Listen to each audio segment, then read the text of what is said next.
everyone. I'm Leah Bernstein, and this is Emily Bradley. And Hello. today, and today we have a couple of different tools you can use online to help you in the classroom and that sort of thing.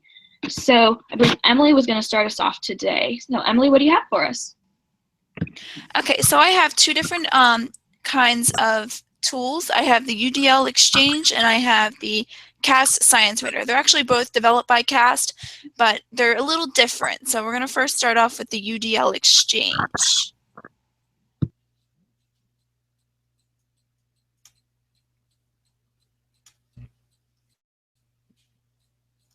Okay. Okay, so this is the main UDL screen. It's basically a CAST software that is developed as a resource for teachers. This is the main web page of the website. You have to create an account in order to actually, create the website as well. So we're going to sign in under my username and my password.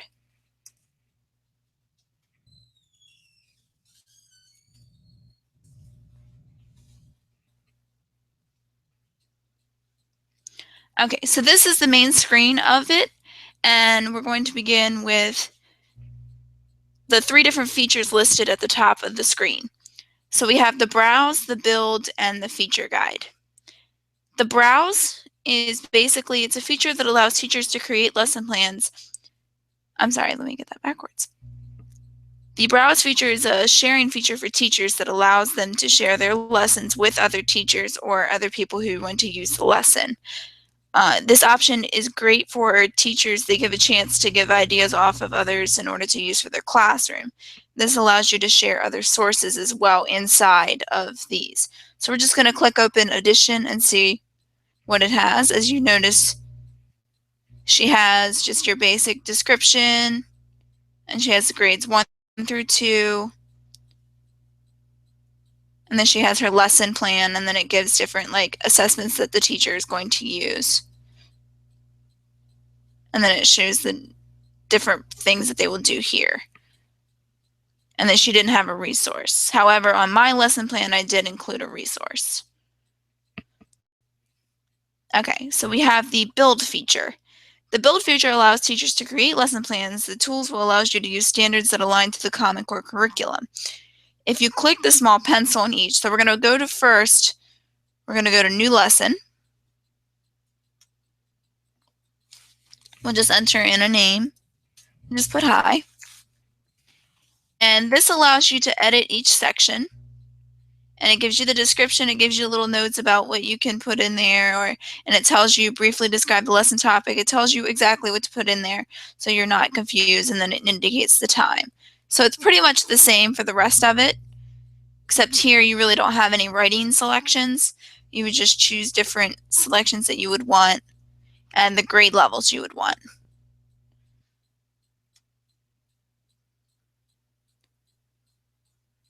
And one thing I did find cool about the instructional methods, which is your lesson plan area, was that you could use like a hook, anticipatory set, and the introduction. You can include any of these in order to be like your headings of your lesson plans, so that you have a guideline to go by or an outline.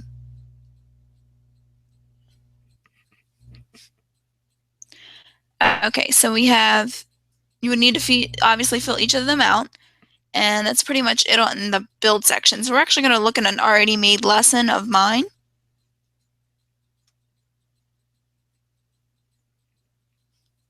So we're going to look at the fractions.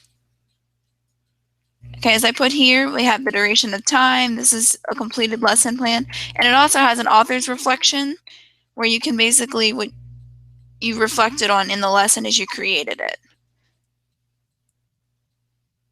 It's just a good guideline for teachers to use as a lesson plan instead of trying to create it from their heads. And this is the feature guide. Basically, if you're not sure exactly how to use it, this section will show you what to do, just in case this video doesn't help as much and you forget. And also at the bottom of the lesson plan, it does show a comment section where anyone could comment or give feedback or give constructive criticism. Depends on whatever they would like to put. Okay, so the good thing about this source is it's useful when creating the lesson plan. It's usable on any device because I actually used it on my iPad as well, and it automatically saves, which is why you get the main screen of the time and it shows you when it was updated. And the bad thing is about it is you need internet. Like if you were to use like Word, you wouldn't have to use internet. And any comments or questions? Yes, actually. I was wondering, you mentioned like a resources or references section. What was that about? Basically, so when we used GeoGebra for class, I put that in as the lesson or as a resource that teachers could use. That was just a way to put that in, and you just put the link in, and it's there and for everyone to use. For everyone to use? Yes. Okay, so that's a separate thing from the lesson plan. Yes. Oh, Well, okay, actually, cool. it goes in with the lesson plan. However, it's kind of at the bottom, separate away from it. Okay. Okay, but is there like a separate like resource library or something teachers can use? So I know you saw there was the lesson plan one. Is there one where it's like, oh, here's a list of resources or references you can use? Yes. Oh, cool. It's pretty interesting. Very cool. I was like, I oh, love I didn't know I could do that. and I love the comment section because then you can receive constructive criticism or give it to other. Let them know, hey, I tried your lesson and it worked. And so that's a really cool thing to have. Yep. Okay. So the next one is going to be the CAST Science Writer. I found this one quite interesting because I thought it would be more of like a lesson building for the basically for a science class. However, it was quite different. It was more used for writing.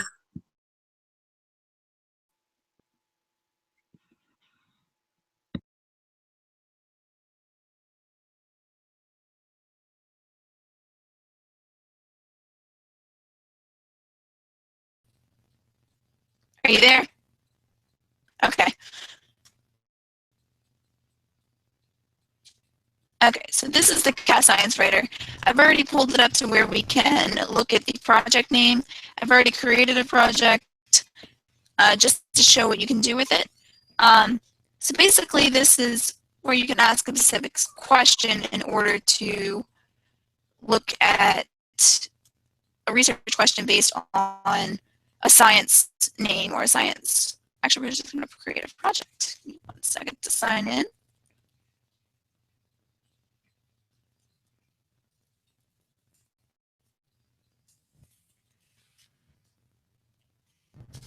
We're just going to start a new project.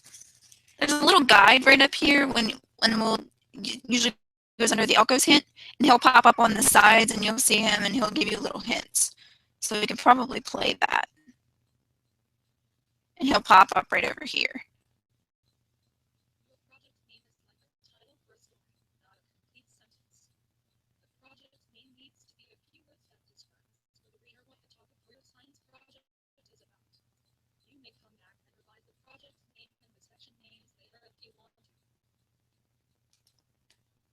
Okay, and that's basically Elko, Eco, and he comes through all of the time.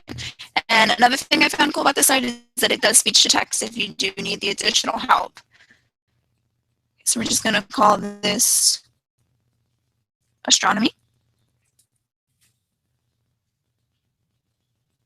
We're just going to go with research section, and then we're going to stick with these 4.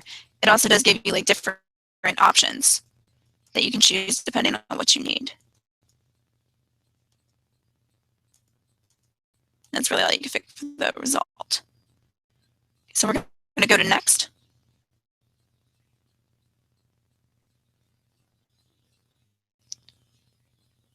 Okay, so here's where you would write your research question.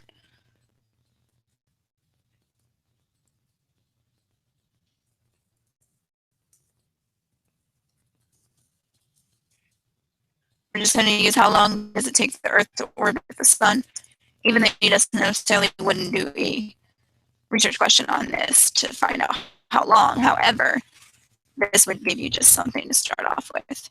And here's the Eco's hint. Once again, he'll pop up over here. We're just going to go on. Okay, so each time, if you don't save, it's going to not show your question, which I find quite interesting that they do it that way, because you think it would be saved and it would show up. However, it's not.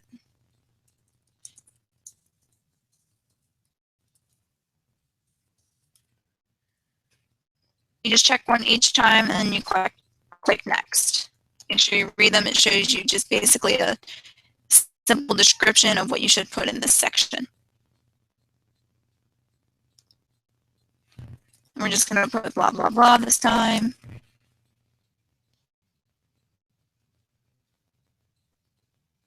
And then it shows you the editing. Then we're going to save it just in case it tries to delete it again. Then you just check yes. You checked all of your capitalization. We hit next. And now we're into a different section known as the introduction. So this has a whole different thing here. We're just going to put la, la, la, la. Save it. And we will hit next. And then it says that the introduction, restate the purpose, research questions using different words. So again, it's showing you which should be in this section. Just gives you a basic guideline and assistance. So as long as you press the save button, it will continue to show up.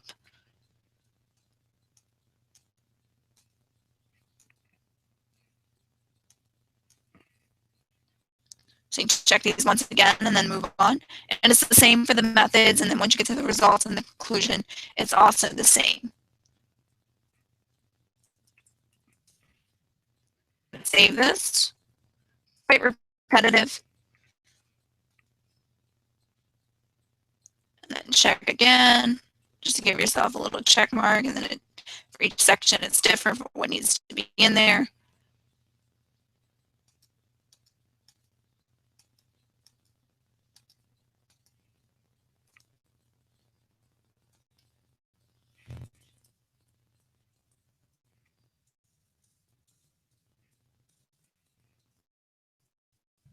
Once again, you would just save your response and do the same exact thing as we did before.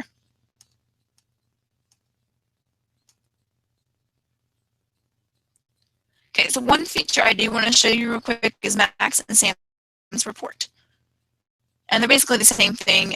Even if I went to the Max's report, it just shows you the revised results and the edit results. So it shows you just a simple example showing them what to do, and then it just shows how to do the section. Just another way to assist.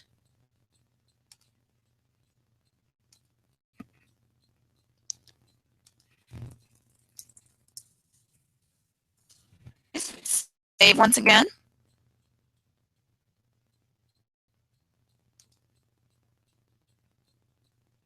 Check all of these to make sure you have all of it.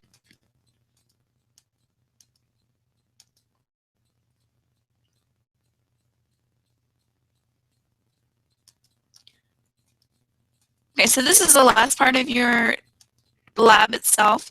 So you kind of have to go back. And you can print this section if you would like, and it'll actually print out the whole report.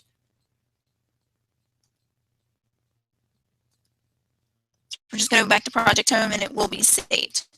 And you can just print, email, or you can delete it.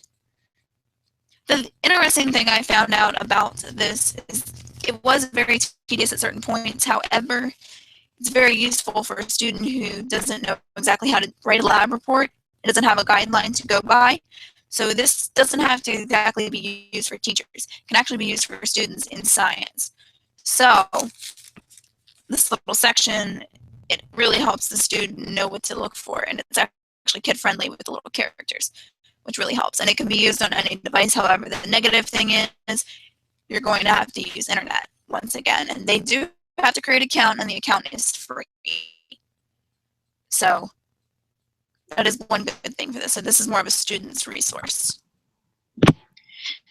Yeah, and I like that. I like that it's a helpful student resource, because especially for doing those struggle with, how do I do this? And I really like that the little helpers are audio, have audio, because that is really helpful for the kids that may have trouble understanding, like they may have dyslexia, or their conversational English may be better than their reading, and that audio component can really help them out. And having the examples right there to help them can really help them out. Yeah, I actually found this pretty interesting. So never knew they actually had something online to use other than what we just got in college and schools. You know, for community college, it was just a simple guideline from the teacher, and that was it. Mm-hmm. So I wouldn't have mind using this back in college. At Chesapeake myself. Oh yeah, and that's at the college level, let alone at the elementary where they're first learning how to do it. And the little cartoon characters are fun and look friendly looking and interactive. So very.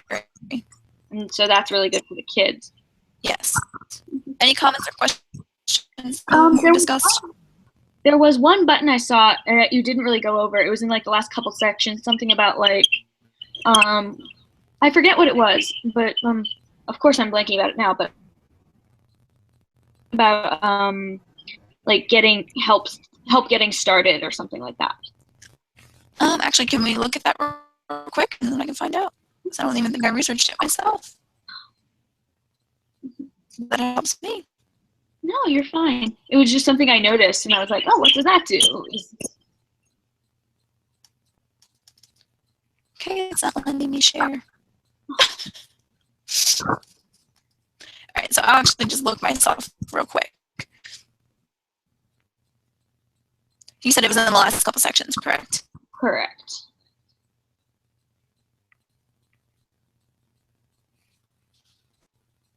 Yeah, it was around this hound next to Max and Sam's reports. Oh, okay. So basically, this helped me get started shows that it is a sentence starter for the children. So it says, I analyzed data by, or data analysis occurred by, and this is just for the results section. So, and it says what changed and how much change and when change occurred. So it helps the student, again, once again, think about what they could put, and then rather than actually, and then it actually imports it, so it works. Mm-hmm. Right. Oh, okay. No, sorry. I saw that button and it intrigued me, because you never know with that kind of thing. That's true. That's very true. Thank you. Oh, of course.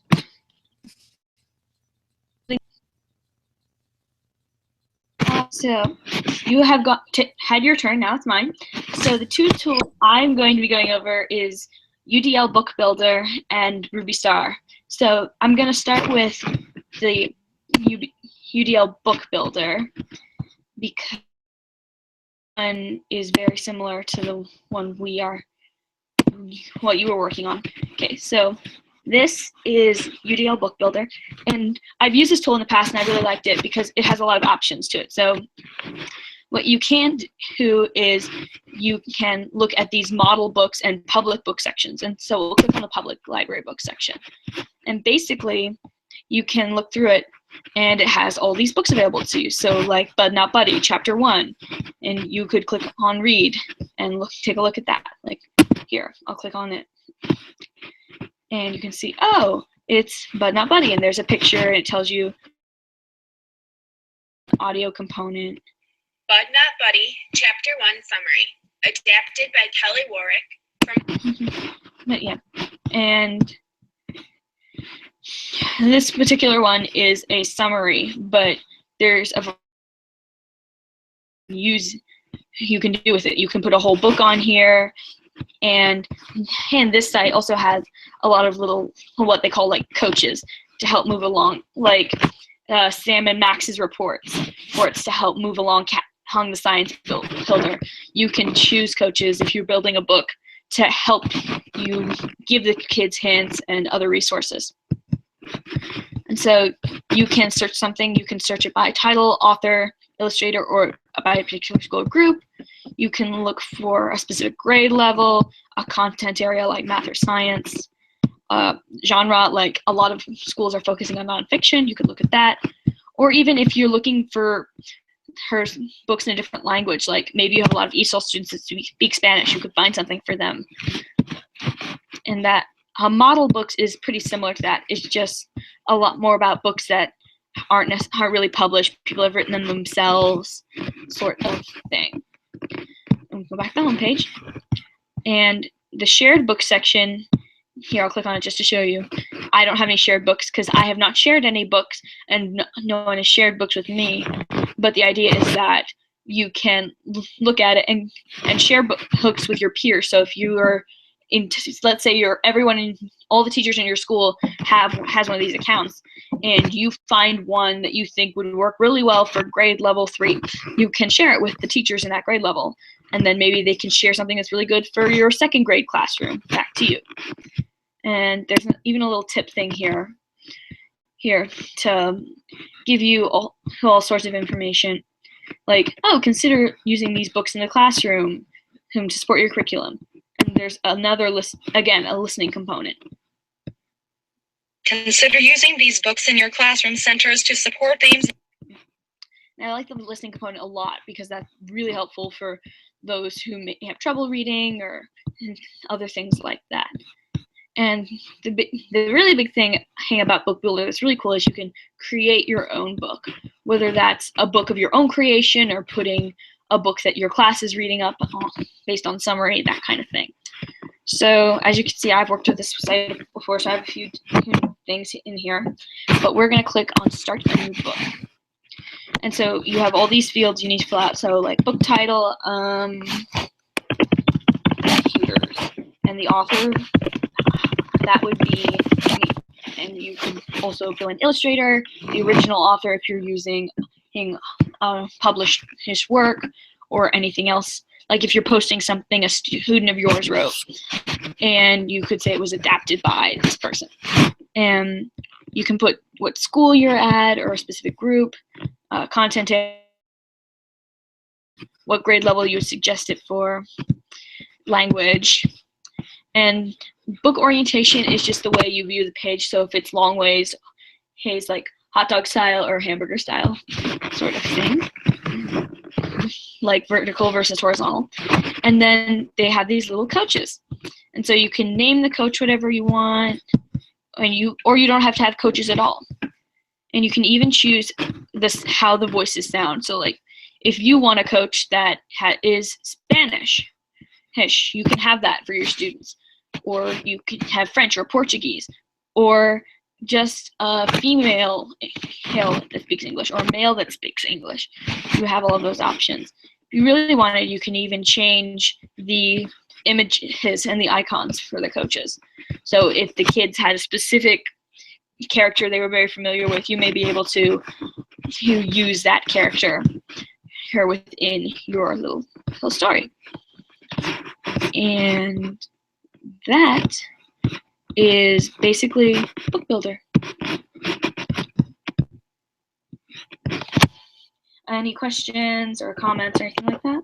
Okay, so I did have a question basically. Oh, I can't remember now.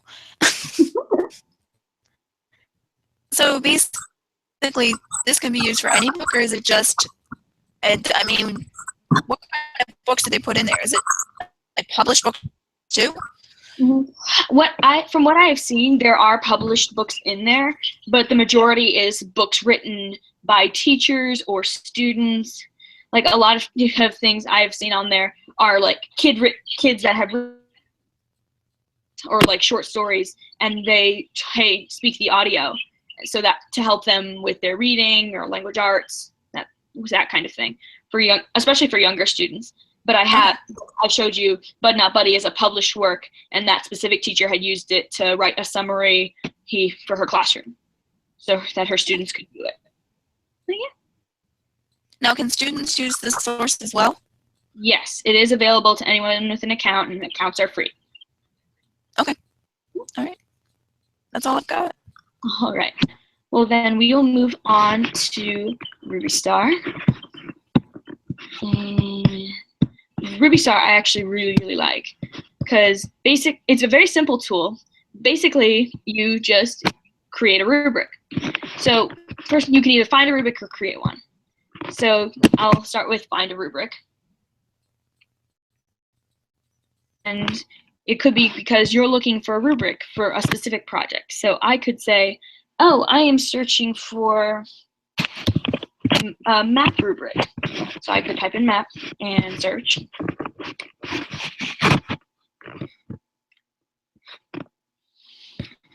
And it'll pull up these search results for different kinds of rubrics. So I could click on this 3D landform map rubric.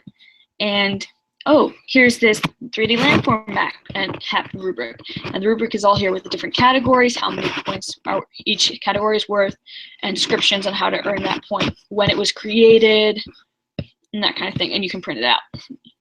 Now, another thing you can do is create your own rubric. So we'll do that by clicking here. And you have all sorts of different options. So how you can create a rubric based on like a category or a specific project you're working on. So for example, oh, I want my high students to be able to make a poster. So I could click on, oh, I want making a poster. And so I already have an account, so it's automatically filled in my information. I'm Miss Hiss Bernstein, and the title for this rubric is poster. And it asks for your zip code just to keep track of who is using the tool and where it's being useful. And what you can do is you can save if you have an account, you can save your rubric. So that way, if you wanted to use this rubric year after year or later on down the road and even the same year, you could just save it.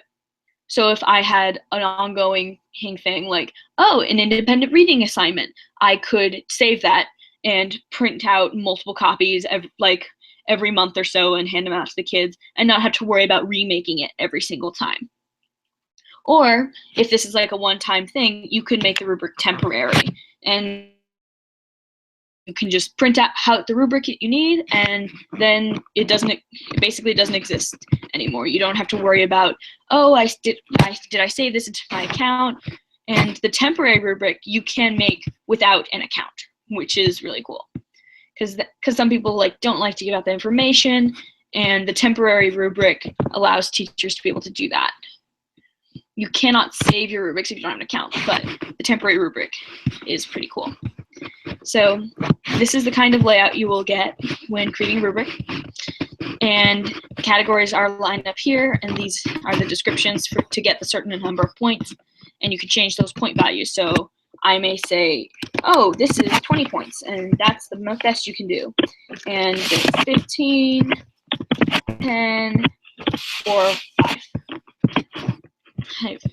So I could do things that way. So I could pick a category. I can make my own category. So I could say, oh, the poster needs color. So, and I may say, oh, to get 20 points, you must have all rainbow colors. And to get 5 points, no color. Or one thing that's really cool that helps you fill out the rubric is it gives you these specific categories, and the categories change based on the activity you're doing. So because I'm using a poster, it has these specific labels, but these labels may change depending on the activity. So for math, it may have something like, oh, did you solve the problem correctly, or that kind of thing. So I need to include grammar, and it automatically fills in for the point system. So, oh, 20 points, there are no grammatical mistakes on the poster. On 15 points, there's one grammatical mistake. And even with these, these automatic fill-ins, you can still get rid of them completely or edit them. So I could say, oh, grammatical mistake. I could say, oh, I want it to be 1 or 2. And I could change that right away. And so we'll leave it at that. And I could say, oh, cancel everything and reload the page so I can start over. Or if you're sure you're done, you can hit submit to preview the rubric. And that shows you what your rubric would look like once you've printed it, listed right here, and the number of points and descriptions. And there's this hide rubric button, so you can go back. So I could say, oh, I forgot to fill in these sections for the color category. So I could go click modify rubric and go back to fix it. Or if I'm sure I'm done, if it's everything I want it to be, I can print or download the rubric. So, printing the rubric, obviously, so that it's right there on my computer, right there off the press. I have it in my hand. Or I could click download to save it to my personal computer or a flash drive. And I could click make available online. And what this does is it adds the rubric to the database. So it would add that rubric that you had just made to the search engine we viewed earlier. So I could look through the search engine and go, oh, there's the rubric that I made. Or friends could find it, and that sort of thing. And that is basically RubyStar.